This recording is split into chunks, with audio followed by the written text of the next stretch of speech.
சசிகலாவால் நீக்கப்பட்ட அவைத்தலைவர் மதுசூதனன் தான் சசிகலாவை நீக்கியுள்ளதாக அதிரடியாக அறிவித்தார். இப்போது முதல்வர் எடப்பாடி பழனிசாமியையும் மதுசூதனன் நீக்கியிருக்கிறார். அது சாத்தியமா?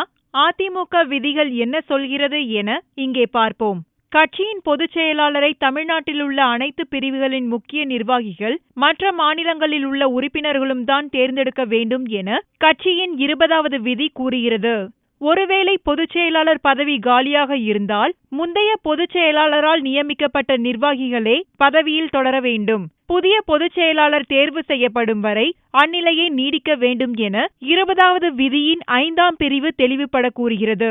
கட்சி பதவிக்கு போட்டியிட விரும்புபவர்கள் தொடர்ச்சியாக 5 ஆண்டு காலம் அடிப்படை உறுப்பினராக இருந்திருக்க வேண்டும் என 30வது பிரிவு சுட்டிக்காட்டுகிறது.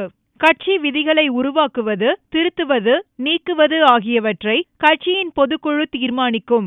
கட்சியின் அனைத்து முக்கிய நிர்வாகிகள்தான் பொதுச் செயலாளரை தேர்ந்தெடுக்க வேண்டும் என்ற விதியை மட்டும் திருத்தவே முடியாது என 43வது விதி கூறுகிறது. கட்சி விதியை தளர்த்துவது அல்லது விதிவிலக்கு அளிப்பது ஆகியவை பொதுச் செயலாளரின் அதிகாரத்திற்கு உட்பட்டது என 45வது விதி கூறுகிறது.